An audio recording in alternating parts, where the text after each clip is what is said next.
गंवार सास। ममता ने अपने बेटे को पढ़ा लिखाकर बड़ा आदमी बनाया। अब वो शहर में अपने परिवार के साथ रहता है। एक दिन ममता का बेटा रोहन अपनी पत्नी आलिया से कहता है, अरे आलिया, सुनो, माँ अब से गांव में नहीं रहेगी। वो हमारे साथ यहीं रहेंगी शहर में। उनका कमरा आज नौकर से बोलकर अच्छे से साफ करवा देना। ओह, आज तो मेरी किटी पार्टी है, फिर मुझे जिम और फिर शॉपिंग। ठीक है, कल करवा दूंगी। अ, अच्छा, लेकिन माँ के सामने ये कपड़े नहीं चलेंगे। हाँ, तुम्हें साड़ी या सूट पहनना होगा। अरे बिल्कुल भी नहीं। मेरे मम्मी पापा ने इतना पैसा लगाकर शादी इसलिए नहीं की थी कि मैं अपनी मर्जी के कपड़े पहन ओढ़ भी ना सकूं। अ- अरे चलो, गुस्सा मत हो, लेकिन कुछ दिन तो माँ की खुशी के लिए कर सकती हो ना। लेकिन आलिया मानती नहीं। माँ आती है सिंपल सी साड़ी, झोला और चप्पल पहनकर। अरे रोहन, मैं इनके साथ कैसे रहूंगी? मेरी फ्रेंड्स क्या कहेंगी? ये तो पूरी गंवार लग रही है। आलिया, माँ गांव में रहती थी इसलिए ऐसी हैं। तुम आज ही माँ के साथ जाकर उनकी पसंद की शॉपिंग करवा देना। इनके साथ घर के अंदर रहना मुश्किल है, बाहर तो मैं कभी भी ना जाऊं। रोहन को आलिया पर गुस्सा आ जाता है। माँ, ओ माँ। हाँ बेटा।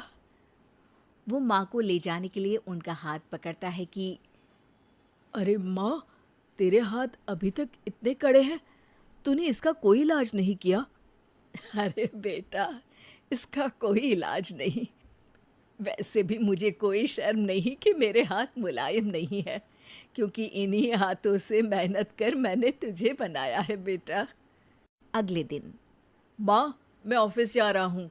कुछ लाना हो तो आलिया को बोलकर फ़ोन करवा देना। रोहन के जाने के बाद, आप ना आज कमरे में ही रहिएगा, घर में पार्टी है, मेरी सहेलियां आ रही हैं, मैं उन लोगों के सामने आपको नहीं ला सकती हूँ।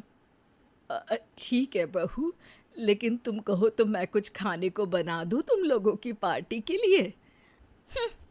वो लोग सिर्फ कॉन्टिनेंटल या थाई फूड ही खाते हैं। कोई बात नहीं, कभी इंडियन खिलाने वाला कोई मिला नहीं होगा ना। मैं बनाकर कमरे में चली जाऊंगी। जैसे आपकी मर्जी। आलिया के घर उसकी दोस्त आती हैं, पार्टी होती है। अरे वाह आलिया, ये क्या है खाने में? बड़ा ही स्वादिष्ट है यार, इसकी रेसिपी मुझे चाहिए। हाँ, और ये दाल, ओ माय गॉड, मैंने तो किसी 5 स्टार में भी ऐसी दाल नहीं खाई है। यार तू कुक को यहाँ बुलाना। अब आलिया घबरा जाती है। हाँ हाँ हाँ, क्यों नहीं। माँ जी ज़रा बाहर आइए। आलिया की सास सिंपल सी साड़ी और गांव के अंदाज में आती है। अरे बहू, क्या हुआ?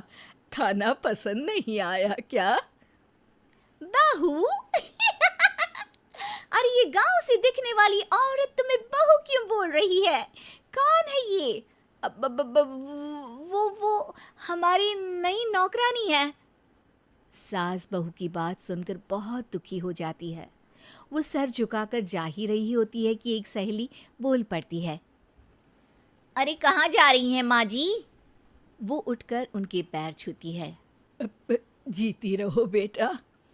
क्या है ना, आपकी शक्ल बिल्कुल मेरी माँ जैसी है। पता है आलिया, मैं शहर पढ़ने आई और फिर शहरी हो गई, लेकिन मेरे माँ पापा तो आज भी गांव में रहते हैं, बिल्कुल इनके जैसे ही हैं। आप यहाँ बैठिए ना आंटी, आप सच में बड़ी खूबसूरत है और आपके हाथ का खाना तो लाजवाब है। काश ये मेरी सास होती। सभी सहेलियां सास को घेर कर बैठ जाती हैं और उनसे खाने की रेसिपी पूछ रही होती है कि तभी घर की बेल बजती है और रोहन आता है। अरे क्या बात है, आज आप लोग हमारे घर में? और ये लोग तो मुझे आलिया से ज्यादा माँ की सहेलियाँ लग रही हैं। क्या ये आपकी माँ है? लेकिन आलिया ने तो कहा कि ये उनकी नौकरानी है और इन्होंने भी नहीं बताया। वो नहीं बताएंगी, क्योंकि उनके लिए बच्चों की इज्जत और उनकी खुशी सबसे पहले है। मुझे माफ कर दो, मुझे इन्हें तुम लोगों से मिलवाने में शर्म आ रही थी कि तुम लोग क्या कहती?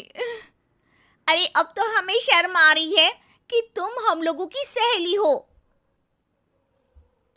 हाँ, जो माँ जैसी सास को नौकरानी बोले वो हमारी सहेली नहीं हो सकती।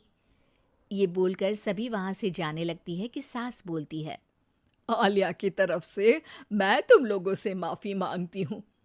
उसने जो कहा उसके लिए मैं उसे माफ़ करती हूँ।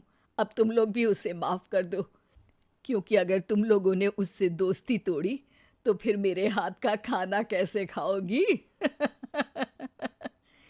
नहीं नहीं आंटी, जरूर आएंगे, लेकिन अब आलिया की नहीं बल्कि आपकी सहेली बनकर।